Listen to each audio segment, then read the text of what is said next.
दोस्तों नमस्कार। लोकसभा चुनावों की मतगणना तेज़ी से चल रही है। बहुत ही दिलचस्प मुकाबले हो रहे हैं और उत्तर प्रदेश में खास तौर पर एनडीए और इंडिया के बीच में बेहद करीबी मुकाबला अभी नज़र आ रहा है। अभी तक की मतगणना में मैं इस समय बागपत में हूं और यहां पर एनडीए कैंडिडेट डॉक्टर राजकुमार सांगवान और समाजवादी पार्टी के कैंडिडेट अमरपाल शर्मा के बीच मुकाबला है। अभी तक यहाँ डॉक्टर राजकुमार सांगवान लगभग 30,000 वोटों से आगे चल रहे हैं। यहाँ पर हम कुछ लोगों के साथ बैठे हुए हैं, इनसे बात करते हैं कि यहाँ किन मुद्दों पर ये चुनाव हुआ है और अल्टीमेट नतीजा क्या होने जा रहा है।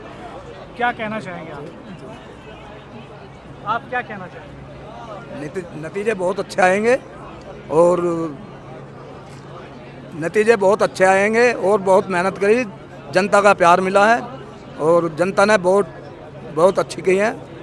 कितने वोटों से जीत मान रहे हैं आप? कम से कम 1 लाख, कम से कम 1 लाख वोटों से जीतो। शुरुआत में बड़ा करीबी मुकाबला था, आखिर में आके तो ऐसा नहीं होगा? आखिर में आगे ऐसा नहीं होगा। आपको क्या लगता है?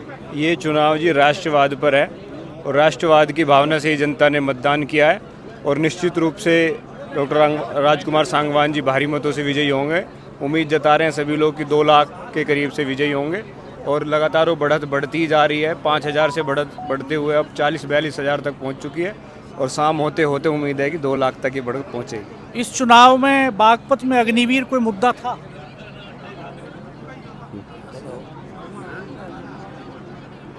आपको क्या लगता है कोई मुद्दा था? ये थोड़ा आइए। क्या अग्निवीर कोई मुद्दा था? क्या किसानों का भुगतान का कोई मसला था?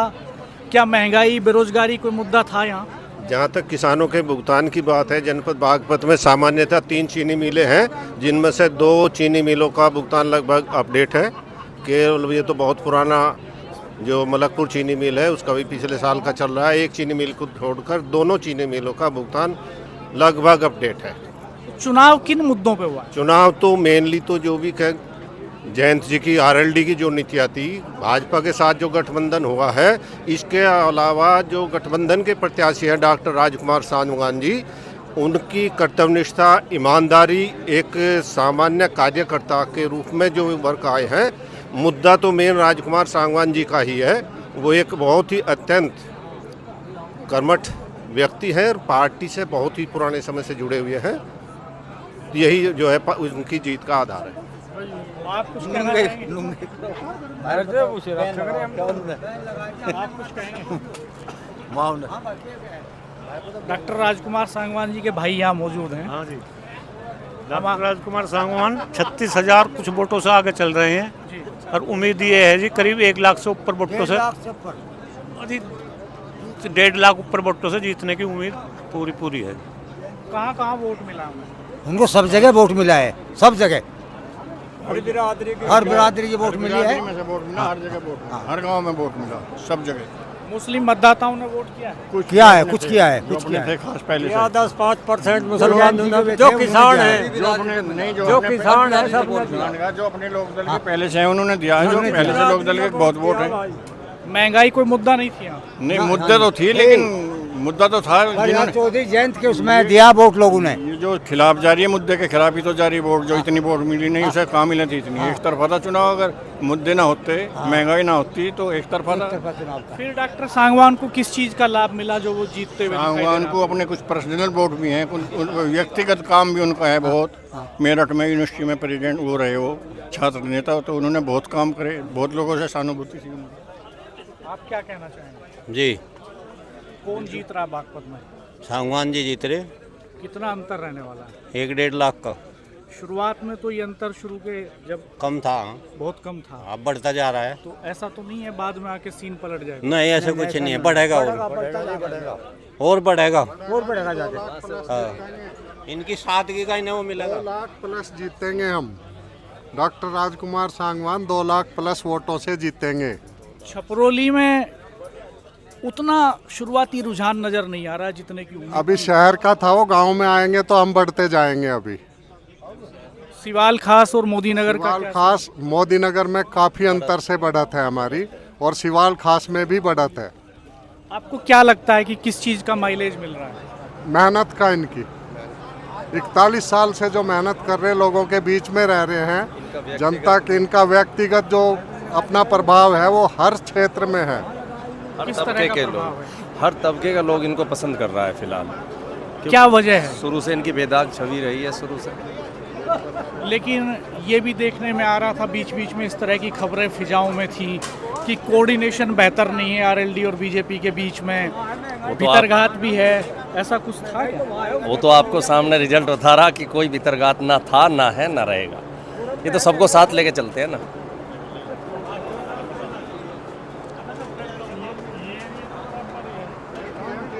शुरू में ये चर्चाएं थी कि आरएलडी और बीजेपी के कार्यकर्ताओं में कोऑर्डिनेशन नहीं बन पा रहा। नहीं, वो तो वे सब भाग जाएंगे, सब जा कोई नहीं पागा यहाँ से। कौन भाग जाएंगे? जो उनसे दूसरे बकवाद कर रहे थे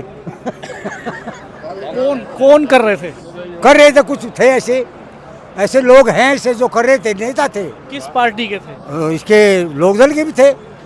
अच्छा, हाँ, जो पुराने असली वैसे जो वैसे थे नहीं, वे सब टोटल खिलाफ करी उन्होंने। वो चिन्हित कर लिया आपने? हाँ, सब चिन्हित कर लिया है। अच्छा, तो कोई कार्रवाई होगी उन? हो गई कार्रवाई, पूरी होगी। कभी टिकट नहीं मिले उन्हें, कभी भी नहीं मिले। ये तो कह रहे हैं, आप तो कह रहे थे कहाँ गए? आप तो कह रहे थे कोई भीतरघात नहीं है, वो चो साहब कह रहे हैं कि ऐसे लोग चिन्हित कर लिए हमने। नहीं, वो चोई साहब, मैं चोई साहब की बात से इत्तेफाक नहीं रखता। अच्छा, इनका सबसे देखो, ये सबको साथ लेके चलने वाले हैं। आपस में मतभेद है आप लोगों में? नहीं, हमें मतभेद नहीं है। उनकी राय अलग है, आपकी राय अलग है। ऐसी कोई बात नहीं है। वो सब देखो जी, वो तो कुछ भी कहें, लेकिन ये सच है, सबको साथ लेकर चलते हैं और इनका आज तक बेदाग छवि है, ये सबको पता है। धन्यवाद। तो ये बागपत के लोग हैं जो अपनी राय जाहिर कर रहे हैं जी आज के। जी जी जी, आप क्या करते हैं? टीचर हैं जी, टीचर रहे थे, रिटायर हुए जी अभी। अच्छा जी, क्या लगता है आपको? टीचर्स की तो बहुत सारी समस्याएं हैं। डॉक्टर सांगवान साहब जो इन्होंने तप किया, एक ही पार्टी में रहे, किसी से झुके नहीं, दबे नहीं, और न ही इन्होंने मतलब कोई इनकम की। इनका भविष्य इतना लंबा, इनके साथ के नेता बहुत आगे निकल गए और ये अभी किराए के मकान में वास्तव में रह रहे जी।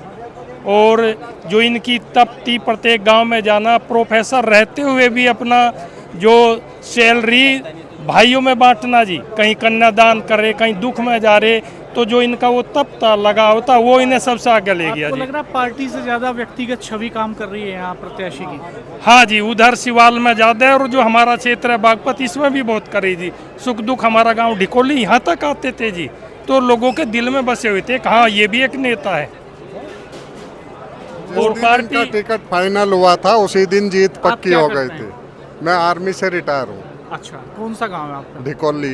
अच्छा, और बचपन से इन्हें जानते हैं, रिश्तेदारी का कनेक्शन है साथ में, मतलब उम्र में भी हमारे साथ के हैं, बचपन में हम साथ खेलते रहे और बाद में ये पढ़ते रहे, हम फौज में चले गए और पढ़ते हुए भी ये छात्र नेता रहे हैं बहुत लंबे टाइम तक, और छात्रों की समस्या दूर दूर तक की इन्होंने की है। इनके जो पढ़ाए हुए बच्चे विदेशों में बहुत सारे बच्चे बैठे हैं, बागपत में सब बच्चों ने इनके लिए कंट्रीब्यूट भी किया है अभी, और वोट देने ऑस्ट्रेलिया तक से बच्चे आए हैं। बागपत में प्रत्याशी की व्यक्तिगत छवि बहुत काउंट कर रही है, इसका बड़ा असर यहाँ दिखाई दे रहा है। हम आपको दिन भर की और कवरेज दिखाएंगे और लोगों से बात करेंगे कि कौन से मुद्दे यहाँ हावी रहे हैं और नतीजा क्या होने जा रहा है। देखते रहिए हमारा चैनल, सब्सक्राइब कीजिए, बेल आइकन प्रेस कर दीजिएगा। धन्यवाद। धन्यवाद।